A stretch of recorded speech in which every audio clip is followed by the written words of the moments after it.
Here is a very long overdue video walkthrough of my 4,000 gallon koi pond, which was built and pretty much got it up and running last year. The construction on the pond started in the summer of 2018, got it all wrapped up, filled with water, up and running by about April of last year. And so as of May 2020, this is where it stands today. So if you can, just a quick span of the yard, you can see it's a very small space to work with, not a lot of room here. So I had to pretty much use every square foot of space that I had very efficiently in order to fit all the filtration, plumbing, and equipment. So quick overview here. So the pond itself is about 15 by 10. It's about 4.5 feet deep in the middle at the deepest points. There's kind of a two cone shaped in the bottom, slopes up to the sides at about 4 feet in the edges. Right now I have about, I'd say about 25 fish or so. So these, almost everything was bought as a tosai last year, so they're doing really good. I mean, average size now, they're probably in the 18-20 inch range. Just a quick overview of like the filtration. We'll get into that in a couple minutes here. So there's two 4-inch bottom drains right in the middle, so one over here and then one over there in the foreground, in the background over there. The one in the background is an aerated bottom drain. The one over here is just regular non-aerated. Reason I did that is, you know, essentially this is the main viewing area of the fish. So we have the aeration going in the back over there, and it doesn't really disrupt the viewing area a lot. Right now I have it turned off just for the purpose of the video. The two bottom drains feed into a filter over in the corner, and you know, we'll show you that in a couple of seconds here. And all the main filtration circuit with the clean water is coming out of the waterfall there.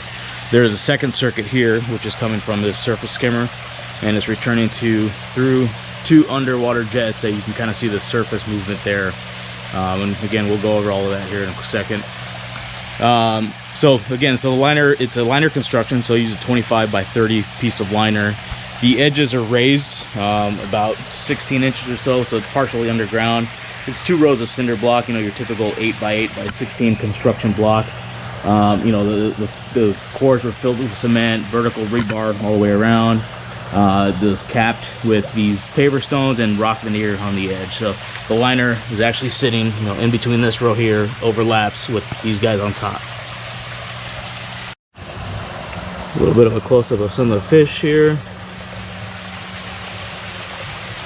And the plant that you see here, it's an artificial plastic plant. Just got it from Michael's. It's about 3 feet long. Put it in a plastic bucket, weight it down with some gravel, just to add a little bit of a visual interest to the pond and kind of break up the large ground surface. So I will start over here behind the waterfall. As you can see, there's a separate return pipe that's coming right there, a little brown pipe there with returning some water.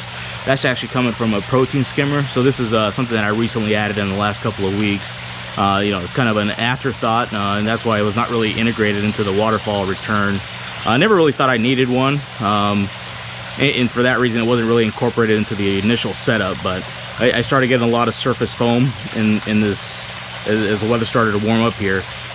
It's done a really good job of pulling all the foam out, so you can see as of this morning, just a couple small, you know, little bubbles here and there, but these things are really cool. So I'll go over and move behind the waterfall and show you how that works.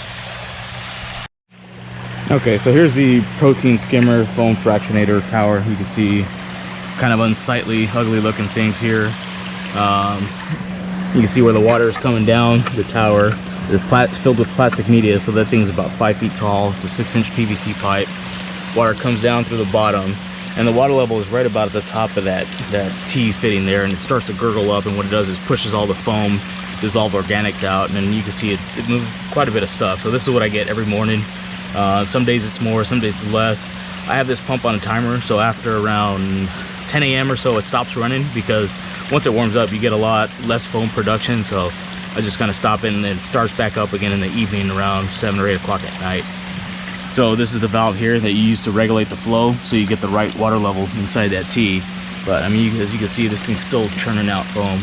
And once it warms up, all of these bubbles will dissipate, and I'll have, you know, a nice little layer of sludge here, and I just feed that to the plants. So water just comes out here and just dumps into the pond there. So again, this isn't really part of my main filtration. It was just a separate add-on to help with the foam and dissolved organic buildup. So the pump that's actually feeding the protein skimmer is sitting over there in the corner, and I'll show you that here in a second once we get back there. Now, before we get into the filtration, just here's the automatic koi feeder that I use. It's Sweeney Koi Cafe. I have the solar attachment on the back. These things are really slick. You know, you can feed it up to, I think in the summer I'm feeding 12, 14 times a day. There's a little programmer that sits inside the box here along with the food, and these are really great, especially if you're gone all day and working. Otherwise, you'd only be feeding your fish in the morning and in the evenings. And you know, these guys start to put on some mass. You really need to be feeding them small feedings at multiple times throughout the day in the summer. So this thing here is a little barn light that we added for, you know, just nighttime viewing. It's kind of nice. You can sit here on the bench, feed the fish at night, and it casts just the right amount of light, you know, mostly over the main viewing area here. Didn't really want any underwater lighting, especially with, you know, koi ponds that tend to have a lot more particles in there, and the underwater lighting just, you know, it really tends to highlight and bring that stuff out. So I like the overhead direct lighting. That works out a lot better, I think. And so just simple. It's got his own little power outlet here with the switch. Yeah, worked out pretty good. All right, here we are around the backside of the pond. So, you know, as I mentioned a couple seconds ago, really tight on space, so not a lot of room to get back here. So everything had to be designed with, you know, most efficient use of the space. So every square footage was pretty much accounted for.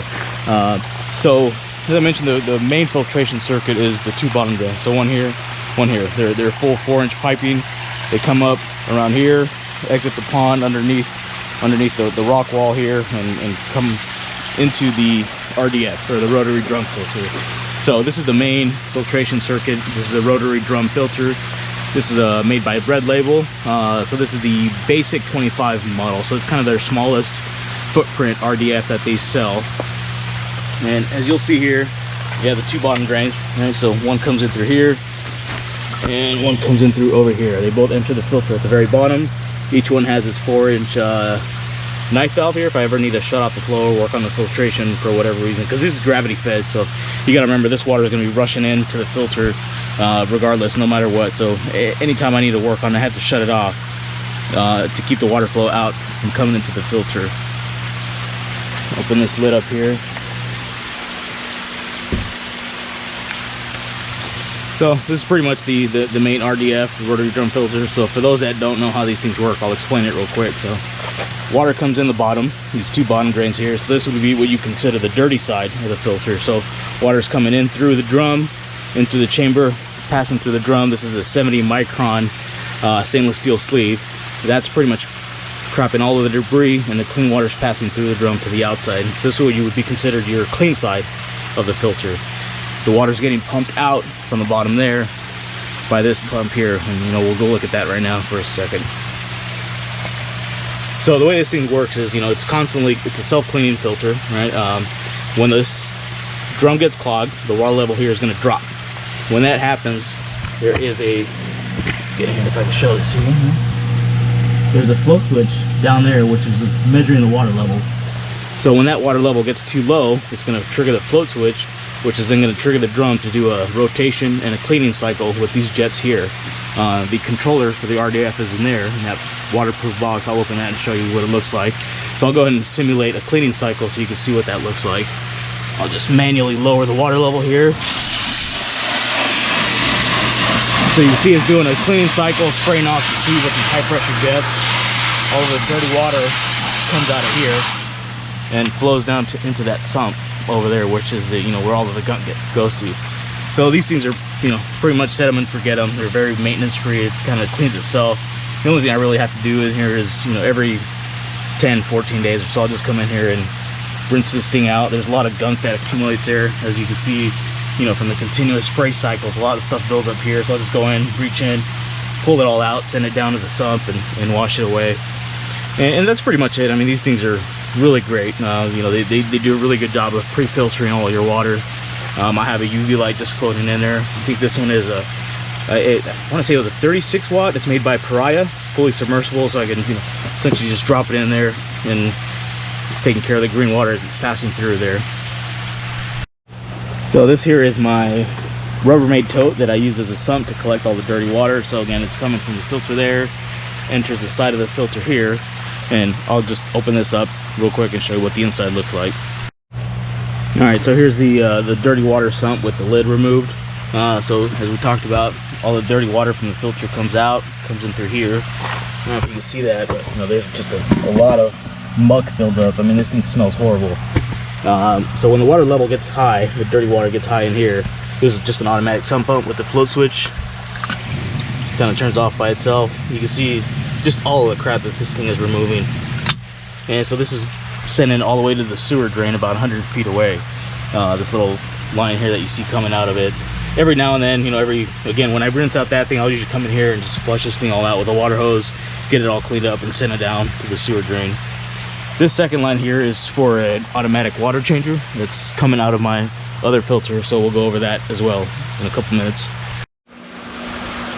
All right, so back to the filter. So we talked about the dirty side, where all the dirty water goes, clean water coming through here, the self-cleaning cycle, and so the clean water is getting pumped out at the very bottom, you know, from this hitting here, and it's getting pulled out by this pump here. So this is an Evolution ESS 6400 model. So it's rated at 6400 gallons per hour, and that's about the max you want to flow through this size of filter. I think this guy's rated for about 6,500 gallons an hour if I remember correctly. So this pump here is probably about as big as I would want to flow. Otherwise, what ends up happening is if you're pulling water too quickly out, it doesn't have enough time to pass to the drum, and this water level starts to drop a lot compared to this side. And so what happens is you're doing a lot more cleaning cycles than you normally would, simply because your water level is so low on this side over here.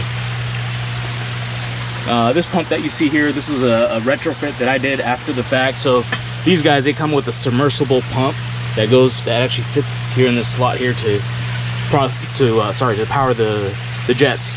That pump had burned out on me, so what I did, I swapped it out with an external sprinkling pump over here, and that one pretty much just pulls the water from this port here, passes it, pressurizes it to about 60 psi or so, comes back in, and then passes it through the jet. So these are a lot more reliable than, you know, the built-in pressure pump that comes in here. Those tend to leak a lot.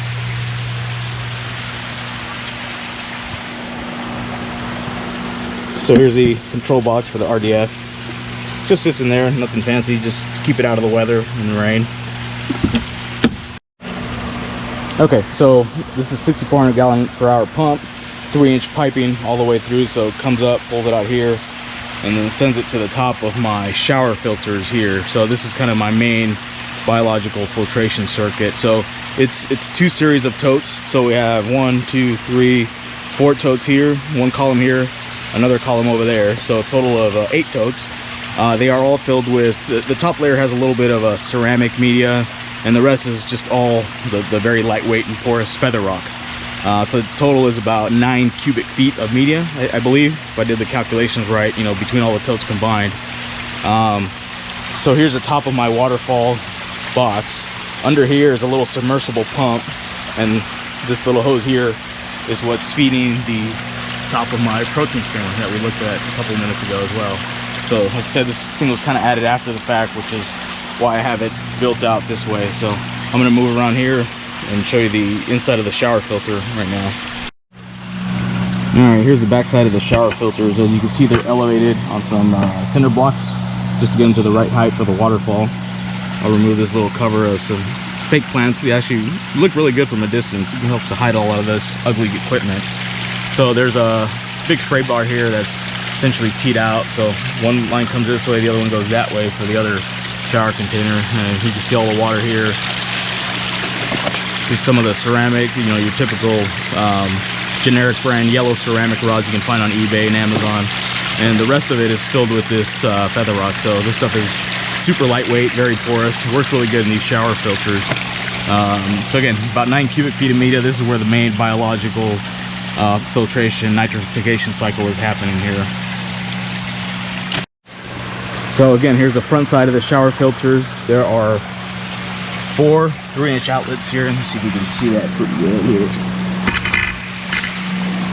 So they come out of the bottom through this concrete and brick wall retainer here and just pour out for the waterfall. And again, it's all liner construction. The rocks are, some of the bigger rocks are mortared in place. The smaller things were applied with waterfall foam. So it's kind of, it was a pretty tough project because, you know, you can see I don't have a lot of room to build a large natural looking waterfall. So I had to essentially build a structure to contain the dirt. And, you know, my waterfall was pretty much confined to this square shape. Otherwise, I'd end up having no room anywhere else. So I don't know, I think it came out pretty good for, you know, sort of a formal, semi-formal looking waterfall.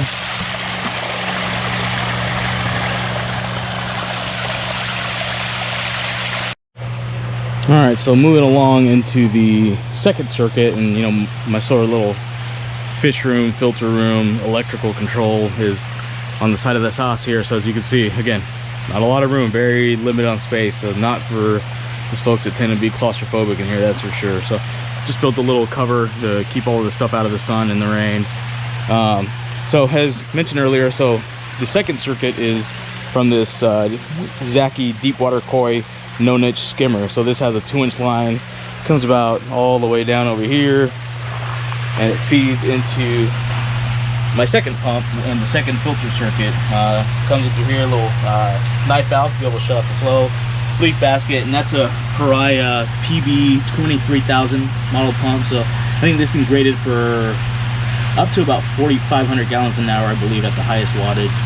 You know, these are really good pumps, so they're very energy efficient. They flow a lot, but they don't like any high pressure, high head applications. So the lower head you can keep them, the better. So this pump here feeds into a DIY 55-gallon moving bed filter. So water comes in through here from the skimmer, through the leaf basket, directly to the bottom of this, and it flows up.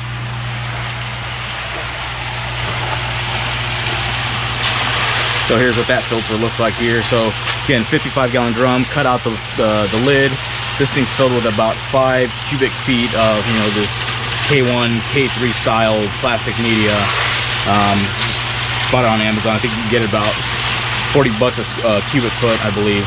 So the water comes up to the top and it flows out through these 2 outlets here. Kind of hard to see, so I'll shut off the pump right now and show you what that looks like. At the very bottom of that is a rubber air diffuser, so a 9-inch disc, and that's powered by this metallic pump here, and that's just what gives it essentially the boiling action. So I'll go ahead and shut it off and show you what it looks like with the outlets.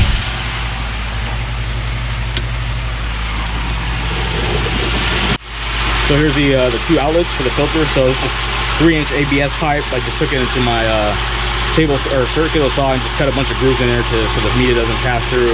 I was originally running 3 outlets, but you can see I capped this one off just because I get better flow back into the pond since I'm using gravity fed underwater return. So this gives it a lot more pressure through. This little line here, what you see is my Senai digital monitor. So these things measure pH, temperature, and NH3 ammonia in real time. Really slick devices, so I love having this little thing. And you know, you can check it from your phone at any time, anywhere you have a web internet connection. This little guy here is a submersible pump, which I'm using for my automatic water changes. So throughout the day, I have this thing on a digital timer. It turns on for, I want to say it was anywhere from 3 to 5 minutes, and it runs and essentially drains the water out, and I have an auto fill valve, which I'll show you that in a second. Based on how I have this time, I think I'm doing about 10% a week of the pond's volume you know, throughout a 7-day period.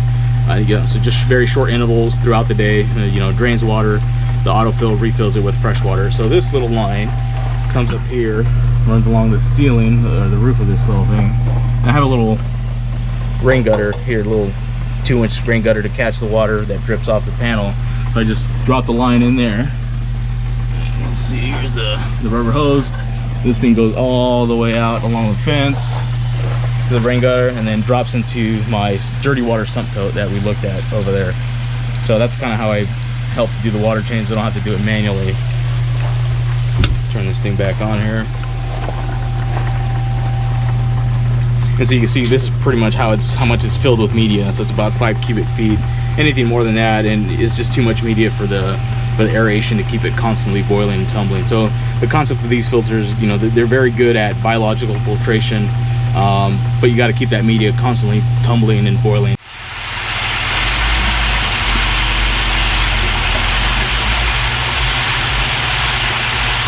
So you can see that pump does a really good job of just keeping this stuff moving. You know, it's just constantly boiling like this 24 hours a day nonstop. So very good filter. So again, this is just the second circuit to help with the bioload in addition to the shower filter. So just kind of overview of the rest of the stuff here. So this is my little electrical panel that I built for the pond. So before I started construction, I ran a separate line for my breaker panel for this thing. So that's where this is coming from. Goes through the roof of the house all the way clear across the other side of the house, and it's got its own circuit breaker. A couple extra switches here. I have a couple things labeled, so you know everything's on a GFCI. All my equipment there, and then I have, you know, separate switches for pump number 1 for the waterfall, and pump number 2 for the skimmer, just so I can quickly shut them down if I need to for maintenance without having to plug and unplug anything. These big black boxes that you see here, these are outdoor Z-Wave enabled outlets. So I have a lot of these components hooked up to my Nexia home intelligence system. So these connect into my Wi-Fi network, connect into the Nexia app, which allows me to control and turn off these things and also automate, you know, certain on and off times all through my phone with the rest of my stuff on the house, like thermostat, door locks, you know, other lighting, landscape lighting, things like that as well. So these are really cool if you have the home intelligence hub. You know, it gives you a nice peace of mind. So you can, if you have a little security camera, you can keep an eye on the pond. If you see that something's going on, you can just tap into your phone and shut off your circuits individually. So I have one for, you know, for the main waterfall, which I can turn off, for the skimmer. Actually, this is the one for the bottom drain, sorry, the aeration. This is when I have it on the timer as well. So if I turn that on manually, it's actually this pump here. So this little line goes all the way down through the wall, and for the bottom drain, you can see there goes the aeration. It's just kicked on.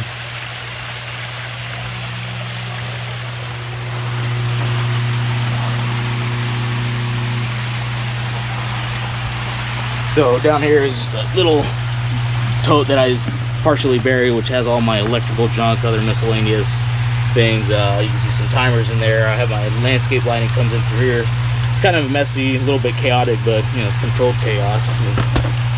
So there's my Senai hub, you know, the wireless, the Wi-Fi network hub for the monitor. So you know, keeps everything out of the way. No cords running trip all over the place. This what you see here is a now defunct dripper system. So when I first built the pond, I had this running on a constant drip, which would drip clean water into the pond and overflow out through the filter. But I've essentially shut that off once I started with this little submersible pump here that does the automatic water changes. So there's nothing flowing through it right now. I just kept it in there just in case I ever do something different. But you know, essentially there was a sediment filter here. These two filters here remove the chlorine and chloramine from the water. I had some TDS meters, pressure valves, pressure regulator, and it would flow through those drip emitters on the side of the pond there. But again, that's no longer in function. Just haven't removed it, left it in place. All right, last thing I think I wanted to show you guys is my auto top-off valve. Let's right out of the way here. So these are really good valves. These go by the name of Jobes, J-O-B-E-S. Really bulletproof, rock solid autofill valves. So you know, these things, they're anything else you find, they're kind of the quality that you see in a toilet, and you know, that type of float valve. I wanted something a little bit more bulletproof for the pond, so found these guys online, and you know, they use them a lot for agricultural applications, so cattle water tanks, things like that. You know, these things are really nice. It's adjustable, so this arm will go up and down. You can also rotate that ball up and down just to get the exact water level that you want. So push that down, and you can see that they've locked very securely. You can hear that diaphragm shut off when it's full. So that thing just taps into my water line here. There is a solenoid here that I added here just a couple of weeks ago. So this is a normally closed solenoid. So what that means is it has to be energized for this line to open. So if there's a power outage, this will completely shut off, and there won't be any water flowing in with chlorinated water, just in case anything could go wrong. just another little layer of security there. So that's solenoid for the autofill, along with the sump in that dirty water container and the rotary drum filter pump main waterfall circuit are all tied together into this switch here where it says pump 1. So if I ever have a power outage, everything's going to go off together. If I ever need to shut off the main waterfall pump for any maintenance, I can just turn this switch off and it kills all 3 of those components. And I'll show you what happens and why I did that way. So with everything turned off, what's going to happen is the water is going to continue to flow into the bottom drain, go into here and come into here. And so you'll see this thing will continue to fill until it equalizes with the level of the pond, the level of the filter, and then this is set about the same height as the pond there. You'll see it just continues to fill.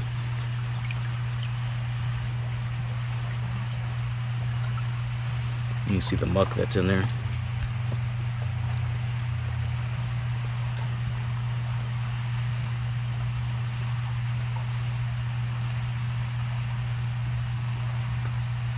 Just let it stabilize.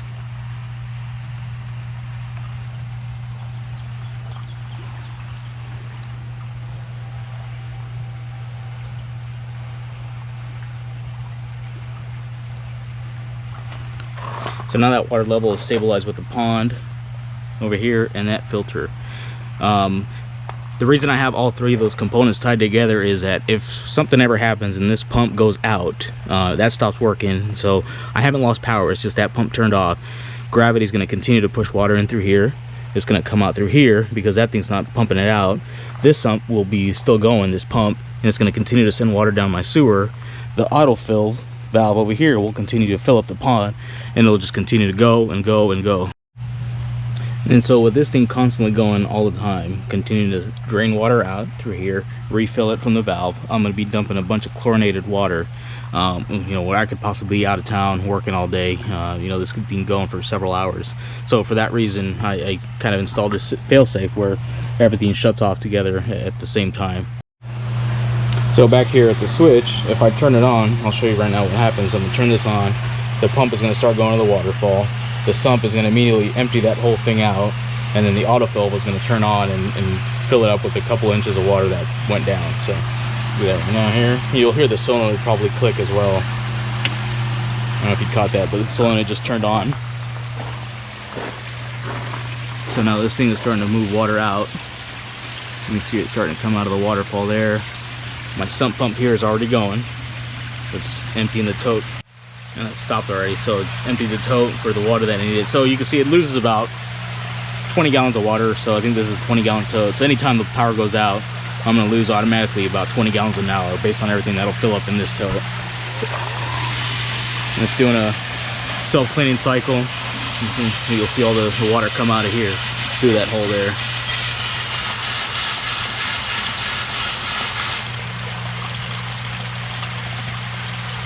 There you go. Self-cleaning filter. So it looks like those 20 gallons wasn't enough to turn this thing on, so that's why you didn't hear that go.